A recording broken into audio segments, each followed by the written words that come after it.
I believe we can prevent heart attack. We can put in place strategies to reduce risk. We can literally plan to change your future. Welcome, my name is Doctor Warrick Bishop and I'm a cardiologist, an author, a keynote speaker and CEO of the Healthy Heart Network. I'm all about trying to help people live as well as possible for as long as possible, and that includes heart attacks, which impact Australia enormously. We're talking a heart attack almost every 10 minutes and over 20 people per day dying from a heart attack in Australia. That's on a backdrop of over 9 million people globally being impacted. The sad truth is many of these could have been averted if only we knew what to do. Well, this podcast is all about that. Weight, blood pressure, cholesterol, general health, and driving in at health literacy. I'm on a mission to help not just prevent heart attack, but improve general health on a global scale. If you enjoy this podcast, I would be honoured if you could give it a 5-star review and share it with your family and friends. It may even lead to saving someone you love. Hi, my name's Dr. Warrick Bishop and welcome to my podcast and videocast station. Look, I really do appreciate you tuning in and I hope you find today's podcast interesting and informative. I certainly have found it interesting and that's why I'm keen to share it. This particular topic is in regard to infections in the blood, or a term that we use is sepsis. So infections in the blood, sepsis. Now I've got some US figures. It can affect about 1.7 million people per annum in the United States, and of those 350,000 die. So this is a big deal. So infections within the blood, sepsis, are a huge problem and a very high-risk medical situation. Well, historically, when we've suspected someone has sepsis, when we thought someone has an infection in the blood, what we've done is come to that conclusion because they may have a temperature. They may be sweaty, coughing, looking like they've got an infection. They may have rigors, shakes, shivers. And there'd be clues to point towards a possible infection within the blood. Now, the way we've proven that for many years is to do what we call blood cultures. Now, blood cultures are a culture of blood taken from that patient. The way we do it is using an aseptic technique, obviously, so that we don't contaminate our blood culture bottles. Our blood culture bottles are generally in pairs, an aerobic, so oxygen friendly, and an anaerobic bottle, so that's without oxygen in it. And that's because we can see infections in the blood from organisms that may be aerobic, i.e. need oxygen, and infections that may be anaerobic that don't need oxygen. So we collect blood from generally a clean site from the patient.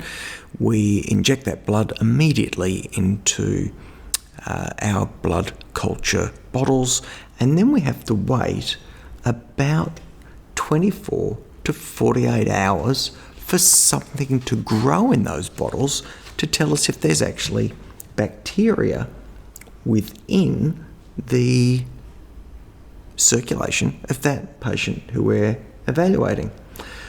It takes about 24 hours to give us a clue as to whether there's something growing in the blood culture bottles, but importantly, we keep on growing and then we test different antibiotics against those cultures so that we get a good idea of what therapy this particular infection may be responsive to. So we're talking about a process that could take several days.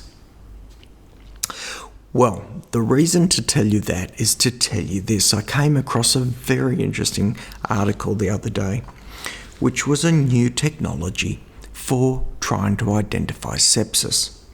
Now, this is what they did. They took whole blood from a patient. So instead of, just like a blood culture, they stick a needle in, obviously sterile technique, pull out a heap of blood, and then dry that blood out. And through the technique that they use, turn that blood into, if you like, a clump of dry tissue. Now, that solid porous structure that results from the process of drying through heating of that blood, obviously, if there are bacteria in the blood through the sepsis, obviously some of that bacteria will be present in the sample taken, and that bacteria will have DNA. And so what happens is that they take this porous blood sample and run it through a DNA amplification and matching analysis process. And believe it or not, using this technology, they're able to turn up specific bacteria. Now, of course, they have to know what they're looking for, but they've demonstrated proof of concept with methicillin-resistant Staphylococcus aureus, or MRSA, which is a nasty, nasty bug. They've demonstrated efficacy with methicillin-susceptible Staphylococcus aureus, which is important to know.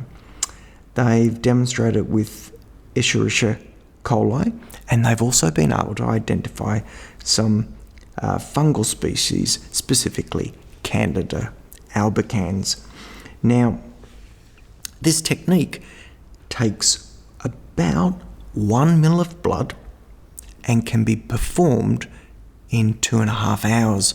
So what an amazing potential advance. The limitation, of course, at this stage is that there isn't that benefit to grow out those cultures of bacteria and test them against different antibiotics or different agents to see what they're actually susceptible to.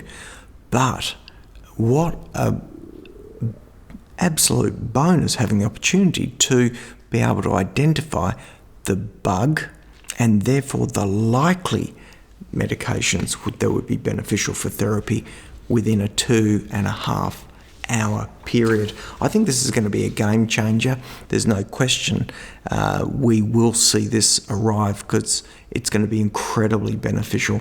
And although we may still do blood cultures so that we do get the benefit of matching up an organism with the medication that it actually responds to, this particular technology, because we will have good information about the antibiotic or therapy sensitivities of these bugs as we go into the process, I think they will give us great insight into what bug is there, therefore what are our initial therapies, and we can refine exactly what medication would be indicated based on cultural response subsequently. But this will save lives. An absolutely fascinating bit of technology, one that I thought would be valuable to share. Watch this space, and I think we will be seeing it used more and more in time to come. Well, I hope you found that interesting. I certainly did. I'm going to wish you the very best. If you do enjoy these podcasts, please subscribe and let other people know about them. For now, though, until next time, I'm going to wish you the very best. Please live as well as possible, for as long as possible. Take care, and bye for now. Join the Healthy Heart Network and become part of our growing community. Do you want to know more about your heart health and know more about your risk of heart attack? For $5, get lifetime access, valued at over $55. The Healthy Heart Network has been designed to support and help you understand your risk of heart attack, your risk level where you are right now, and the positive steps you can take to reduce that risk. Check it out at www.healthyheartnetwork.com and press the Join the Family button.